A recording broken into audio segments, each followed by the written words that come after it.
వేములవాడ రాజరాజేశ్వర స్వామి ఆలయ విస్తరణ పనులు ప్రారంభించబోతున్నట్లు ఆలయ ఈవో వినోద్ రెడ్డి తెలిపారు. శృంగేరి పీఠం అనుమతుల మేరకే పనులు ప్రారంభిస్తున్నట్లుగా వెల్లడించారు.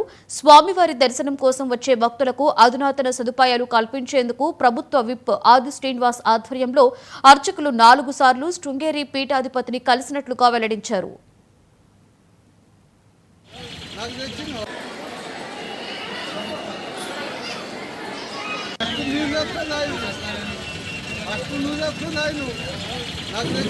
వచ్చే భక్తుల కోసం అని చెప్పి అధునాతనమైన సౌకర్యాలు కల్పించాలని ఈ యొక్క అర్చక బృందంతో చర్చించిన విధంగా వారి యొక్క ఆమోదం మేరకు ఈ యొక్క విషయాన్ని ప్రభుత్వం శృంగేరి పీఠాధిపతి వారి దృష్టికి తీసుకెళ్ళి వారితోటి దఫదఫాలుగా చర్చించిన మీద ఈ యొక్క చర్చలలో శ్రీ మన ప్రభుత్వ వేములవాడ శాసనసభ్యులు గారి ఆధ్వర్యంలో శృంగేరి పీఠాధిపతి వారిని ఇప్పటికీ 4 సార్లు ప్రభుత్వం తరఫున కలవడం జరిగింది. ఆ ఒక్క సమావేశంలో స్థపతి, endowment commissioner, endowment principal secretary, తర్వాత దేవాలయ అర్చక బృందం అందరితో వెళ్ళి వీరికి ఉన్న డౌట్స్ అన్నీ కూడా స్వామివారి దగ్గర పెట్టి వారి వచ్చిన సలహాలు, వీరి డౌట్స్ను కూడా వారు నివృత్తి చేసుకున్న పిదపనే ఆర్కిటెక్ట్ ఈ యొక్క ప్లాన్స్, డిజైన్స్ తయారు చేయడం జరుగుతున్నది. ఈ యొక్క ఇంజనీర్ విభాగం వారు, మన స్థానిక ఇంజనీర్ అధికారులు అందరం కూడా ఒక 4 సార్లు మీటింగ్ ఏర్పాటు చేయడం జరిగింది. అందులో భాగంగా ప్రధాన అర్చకులు కూడా పాల్గొనడం జరిగింది. అందులో మేము చెప్పినటువంటి అంశం, స్వామివారి యొక్క ఆలయం అత్యంత ప్రాచీనమైనటువంటి ఆలయం, పౌరాణిక నేపథ్యం ఉన్న ఆలయం. ఇందులో ఏ మూర్తిని కూడా మనం కలిగించకుండా ఆలయాన్ని ఎంత సాధ్యమైతే అంత సాధ్యమైన విస్తీర్ణం చేసి ప్రజలందరికీ, భక్తులందరికీ కూడా మంచి సౌకర్యవంతంగా చేస్తే బాగుంటుందని మా యొక్క అభిప్రాయం చెప్పడం జరిగింది. అదే భాగంలో క్రమంగా 3 సార్లు స్వామివారి యొక్క దర్శనానికి కూడా వెళ్ళాము. శ్రీ శ్రీ శ్రీ జగద్గురు శృంగేరి స్వామివారి దర్శనానికి 3 మార్లు వెళ్ళాము. మొదటిసారి వెళ్ళినటువంటి క్రమంలో వారు ఆలయ ప్లాన్లన్నీ కూడా పరిశీలించారు. అలాగే రెండవసారి వారు విజయయాత్రల పరంపరలో కూడా ఉన్నటువంటి సందర్భంలో వెళ్ళి కూడా కలవడం జరిగింది. 3వ మారు మొదటిసారి వెళ్ళినటువంటి సందర్భంలో క్షుణ్ణంగా వారు అనేక రకమైన సలహాలు ఇవ్వడం జరిగింది. మాకున్న సందేహాలను కూడా చెప్పడం జరిగింది. ఏ మూర్తులను కూడా ముట్టకుండా, ఇబ్బంది కలగకుండా చేసేటువంటి అంశం ప్రక్రియలోనే వారు కూడా సలహాలు ఇచ్చారు. అయితే ప్రస్తుతం తొందరగా చేసేటువంటి నేపథ్యంలో ఈ జూన్ 15 అనేటువంటి డేట్ అయిపోయిందో అది వైరల్ అవుతుంది. కానీ ప్రత్యేకంగా జూన్ 15 నాడే మనం ఈ ఆలయం నుంచి భీమేశ్వర ఆలయానికి షిఫ్ట్ అవుతున్న విషయం అది కరెక్ట్ కాదు.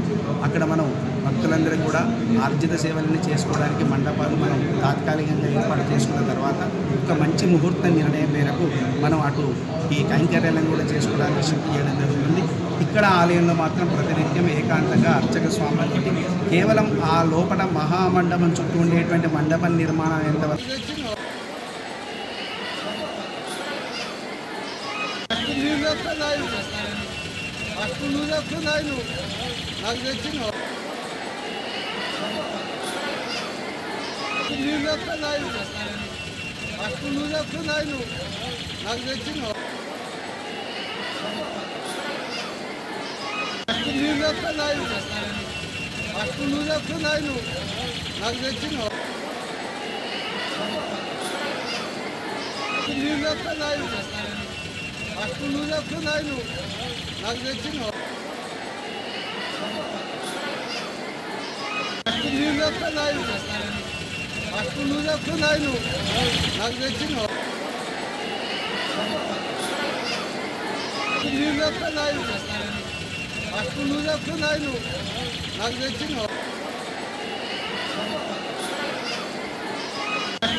నాకు తెచ్చిన